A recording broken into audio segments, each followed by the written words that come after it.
नाली चौक हो जाएगी। तो हिसाब से ही मिट्टी का प्रयोग करना पड़ता है। यद्यपि लोग देखते हैं कि बाबा जी इतनी मिट्टी साथ लिए हुए हैं तो उनको थोड़ा उनका चेहरा दूसरे ढंग का हो जाता है। पूज्य गुरुदेव भक्तमाली जी के साथ लुधियाना गए, पंजाब में लुधियाना।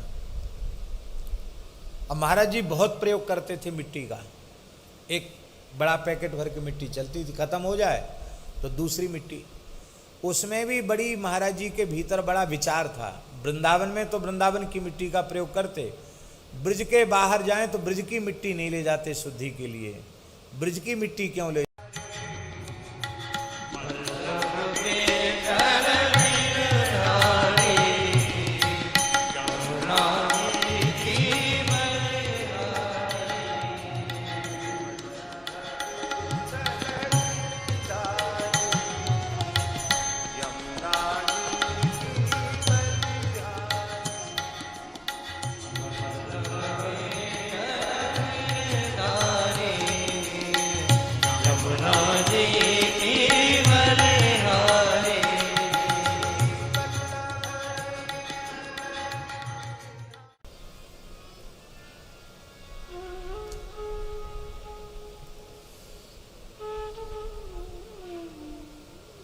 जितने भी साधन हैं वो वर्तमान की विकट परिस्थिति में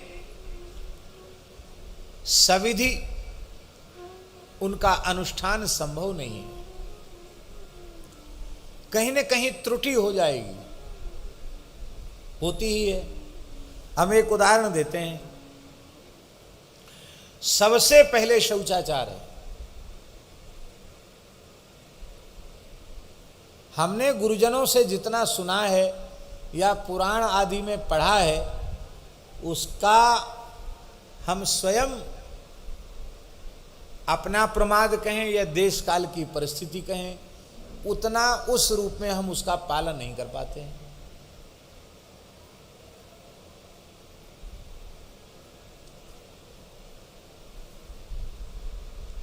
धर्मशास्त्र के अनुसार तो शौचालय में मल त्याग नहीं करना चाहिए। उसमें जल होता है, जल में मल त्याग होगा, जल में मूत्र का त्याग होगा।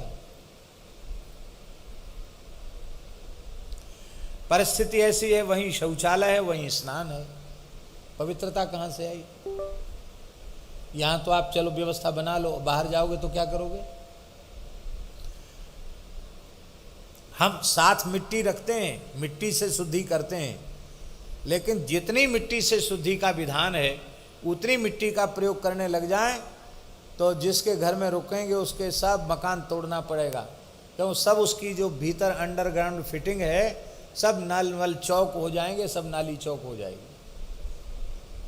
तो हिसाब से ही मिट्टी का प्रयोग करना पड़ता है। यद्यपि लोग देखते हैं कि बाबा जी इतनी मिट्टी साथ लिए हुए हैं तो उनको थोड़ा उनका चेहरा दूसरे ढंग का हो जाता है। पूज्य गुरुदेव भक्तमाली जी के साथ लुधियाना गए, पंजाब में लुधियाना। अब महाराज जी बहुत प्रयोग करते थे मिट्टी का। एक बड़ा पैकेट भर के मिट्टी चलती थी, खत्म हो जाए तो दूसरी मिट्टी। उसमें भी बड़ी महाराज जी के भीतर बड़ा विचार था। वृंदावन में तो वृंदावन की मिट्टी का प्रयोग करते, ब्रज के बाहर जाएं तो ब्रज की मिट्टी नहीं ले जाते शुद्धि के लिए। ब्रज की मिट्टी क्यों ले जाते? बाहर की मिट्टी लेते थे महाराज जी शुद्धि में। पहले की बात है, पुरानी। ये बात सन 1984 की। तो एक इतना पैकेट था, उसमें मिट्टी भरी हुई थी। तो जिस भगत का घर था हाथ जोड़ के बोला, महाराज मकान तोड़ना पड़ेगा। महाराज जी बोले, हम तो मिट्टी का प्रयोग करते हैं। तो बोले ठीक है। वो बाल्टी लेके नौकर आता था, उस बाल्टी में मिट्टी से शुद्धि मतलब ऊपर से जल डालते, बाल्टी से उस मिट्टी वाले पानी को बाल्टी में भरते और उसको बाहर रोड पे फेंकने जाते। ये हमने आंखों से देखा है। महाराज इसमें तो सावन ही लगेगा, इतनी पतली नाली है, सब चौक हो जाएगा, मकान खराब हो जाएगा।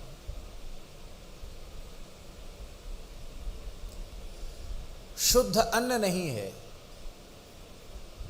बीज संकरित हो गए हैं, साग सब्जियां संकरित हो गई हैं, सब चीज मिलावटी हो गई है। न देश की शुद्धि, न काल की शुद्धि, और न पदार्थ की शुद्धि और न ही व्यक्ति की शुद्धि। याजक में जो लक्षण होने चाहिए उसमें वे लक्षण नहीं है, और आचार्य ऋत्विक में जो लक्षण होना चाहिए उसमें वो लक्षण नहीं है। इसका तात्पर्य यह नहीं कि हम शौचाचार का त्याग कर दें, इसका तात्पर्य नहीं कि वैदिक धर्म का हम त्याग कर दें, यथासाध्य हमें उसका पालन करना चाहिए, पर यह बात भीतर से समझ में आनी चाहिए। यह सब करते हुए भी हमारा किया हुआ सफल तब होगा, सार्थक तब होगा जब निरंतर भगवान की स्मृति बनी रहेगी। मूल में यदि भगवान की विस्मृति हो गई तो यह क्रिया कर्म केवल तुम्हारा कल्याण नहीं कर पावेगा, अधिक से अधिक स्वर्ग की प्राप्ति होगी, और स्वर्ग की प्राप्ति उसका बहुत कोई विशेष महत्व ज्ञानियों की दृष्टि में नहीं है।